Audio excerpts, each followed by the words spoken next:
up YouTube, 90s Kid here, and this is the first video of what will be many videos talking about the Blunderbuss, why I think specifically it's one of the best weapons in the game.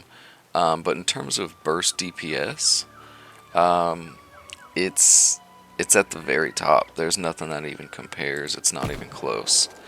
You can get in and get out and just burst something down and be relatively safe the entire time. The same reasons why it's so good in PvP is the same reasons why it's good in PvE, essentially. We're going to use different skills. There's some utility skill. There's, you're going to be doing some knockdown. You're going to be doing some rending. So there's use in party play, and it's just really good in terms of burst damage, even sustained damage on a boss. You can keep that damage up relatively easy.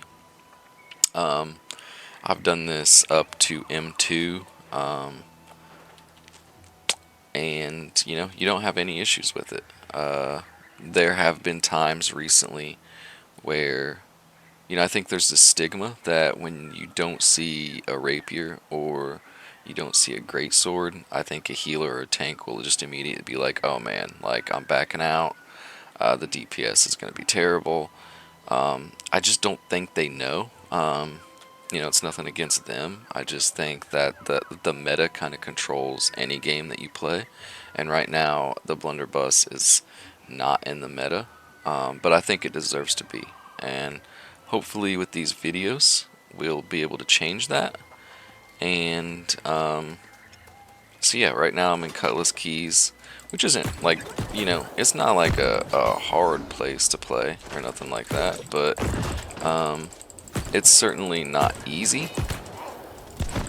It's one of those places that, when you first get to, I think at 65, you kind of realize that the game isn't as easy as you thought it was, if you didn't realize that already, in Brimstone or something. And you kind of start dying a little bit more. They make you work a little bit harder for these doubloons. And I felt like I needed the Blood Drinker specifically while using the Greatsword in order to perform well here. It wasn't until I found this that I realized, you can just burst enemies down before they even hit you, essentially. And so yeah, that's what we're gonna kind of focus on. Let me finish clearing out these guys, and we'll talk a little bit about the build, the skills, the attributes, and just different ways that you can utilize different weapons as your offhand. So we'll find a safe place, and yeah, we'll start talking. Alright, now that we're safe, we're going to take a look at our abilities and our passives. Over here in the containment tree, we're going to run down here to grab unload. I think it's primarily what we want to focus on in terms of DPS. Utility is more so double down. Azoth Blast, it's going to fire 5 shots in front of us. It's going to do fire damage. First passive is going to increase our range. Second is going to add some pellets to our shot. It's going to help with our DPS. Refresh is going to do what that sounds like. It's going to help with our cooldown ability. And Azoth Bomb is going to drop a bomb essentially at our feet. So really it's just going to drop a grenade about 3 feet in front of us. It's hard to get a little used to this, because you have 16-meter range on this ability, but this is dropping 3 meters in front of you. If you get good with it, you'll understand the distance that something's charging you and be able to use this and kind of apply this where it needs to be. It's very similar to like a trap, I guess. But what I specifically do, especially since we have fortifying aggression, is I will dodge roll next to an enemy, shoot them with Azoth, dodge back, and if they do hit you, you're gonna have that fortifying aggression. You're going to have a little bit of help with that, but you're just going to drop this thing at its feet. It's going to blow up. It's going to mess it up. It's going to be nice. Passives going down, Future Endeavors. This is going to give you just stamina per hit on your basic shots. It's not amazing, but I don't think it's useless either. Run and Gun's going to give you a haste on reload. This is going to help you in your solo play, or if you find yourself, you know, taking an enemy on without the tank in a mutation. You're going to be able to just kind of kite it, and dodge roll and kite and dodge roll and shoot and things like that. It's going to help with you staying away from the enemy here. Ramp is going to give you a damage boost up to 16%. It's not going to take long to ramp this up to max on a boss damage, so this is a great little perk here. 15% increased damage on deep load for your last shot. Again, great little perk. We've already talked about fortifying aggression. And unload is our next shot fired after an ability will put 6 pellets in the shot instead of, or 8 pellets instead of 6. So again, if you're doing 800 to 1200 damage per shot, you know, that's 1600 to 2200 damage extra per shot with this ability, which is big. You time it out between every ability here, every rotation. You know, you're getting 6 to 7 up to sometimes 8k extra damage per rotation. That's not bad. You know, it's actually pretty good. So over here in Chaos, Future Planning is going to deal with the cooldowns. You want to grab that. Splitting Grenade is a high cooldown ability. Quite the learning curve with this thing. This thing wants to bounce everywhere. If you put it in the wrong spot, it's not going to hit anything. So just stick with it.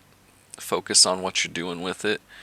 I think in mutations it's easy. You know, you're going to be able to just drop a blast shot, drop a splitting grenade, and then drop an Azoth. It's going to be a pretty fluid combination, and you're not going to miss. But I think when you're doing solo play, you'll find yourself this thing missing quite a bit. Soften's going to help us do more damage to an enemy with 50% or more health. Delayed escape, that's just going to give us a haste when a grenade hits. I use that in chest runs and things like that. Incendiary burst is going to give us a burn damage, essentially, which can stack up to 3 times on a boss, which is pretty nice. It's going to help our sustain DPS. Blast shot is our utility skill. High cooldown as well, but it's going to knock whoever's in front of you. It could be 10 enemies, it could be 20 enemies. They're getting knocked down, and then this is going to allow us to apply Ren to all those enemies. So when a tank pulls the enemies, you're going to obviously want to focus on dropping them, just like a spear would. You know, give that tank a second to heal back to max, and then you're just going to hit them with splitting grenade. You're going to hit them with this, and they'll probably be dead by then with everyone else's damage going on, so you don't have to worry much after that. But extended chamber, holding on to 2 loaded ammunition for 2 seconds after a reload will load a 3rd active ammunition. I mean, huge. You know, every engagement you come across, this should be activated. It's going to give you that 3rd shot. So instead of, you know, 12 stamina per reload, that first one's going to give you almost 20. So again, not bad. Within 2 reloads, you have almost a full dodge roll back. You can't beat that. So yeah, that's the skills we're going to focus on for having our maximum burst DPS. Let's look at attributes. Of course, we're using the Blunderbuss. We want to focus mainly on strength and intelligence, but I also do dabble in dexterity to get that crit chance. Right now I'm running no constitution, but I think if I was in M2s I would run up to maybe 50, sometimes 100 if it's Empyrean Forge like I was earlier. I do kind of try to get that 10% extra health. You know, you can't do any damage if you're dead. That's the secret to this game, right? So if you find yourself struggling, just add the constitution, don't be afraid, and you'll still be doing great DPS, so don't worry about that. In terms of the gear, that's the beauty of this build, right? Like, we don't need raid gear. You don't need to raid to do good damage with this. Specifically for me, I have a lightning build and I do have a fire build that I had set up already beforehand. So this, I use my fire gear. So I have fire harnessing on all this stuff, and I do have opals and diamonds with ignited rune glass on, right? So getting 4% extra fire damage. Our skills do fire, so it helps there. But you want to focus on getting refreshing. Maybe try to focus on getting some of the health. I only have one. But elemental, physical aversion, enchanted ward, those are things you always want to aim for. But I think specifically refreshing for us. I have things like slash conditioning, thrust conditioning. Nothing too fantastic, too fancy. It's not going to be hard to get this stuff. I have a build over here that doesn't have any fire. You're going to see elemental aversion. You're going to see physical aversion. And that's pretty much it. This build has refreshing as well. So the weapon that I like to use is keenly jagged, and enchanted.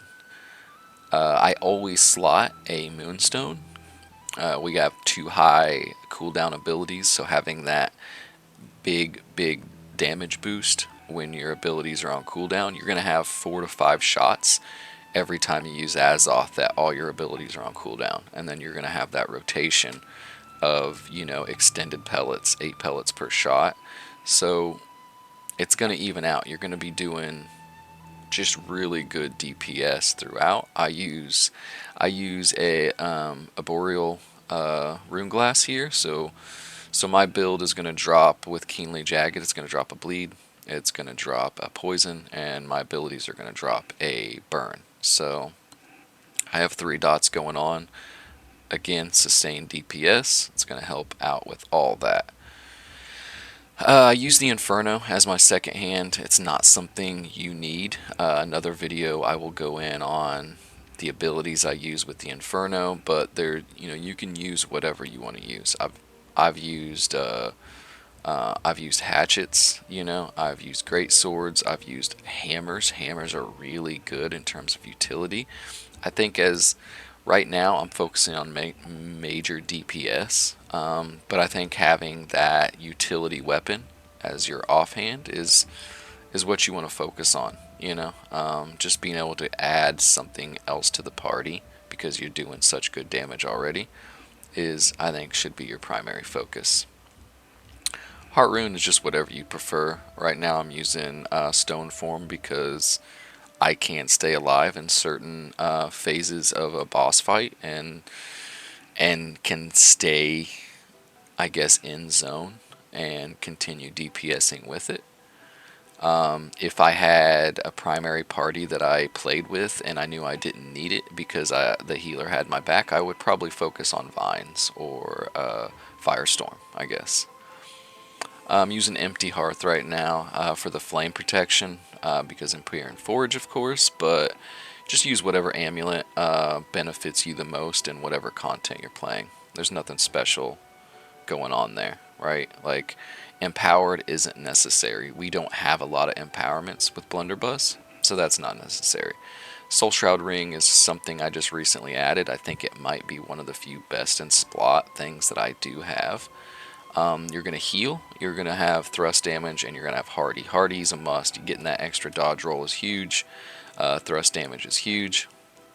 And Endless Thirst, which again is not necessary. I use it, but there's times where I feel like I could have maybe used a potion more than I could have used the damage I just had. So I'm just toying with it. I think there's different things you can use. In terms of earrings, Mammoth's Revenge is great. It has an Nimble on it. It has Refreshing Toast on it. Healthy Toast.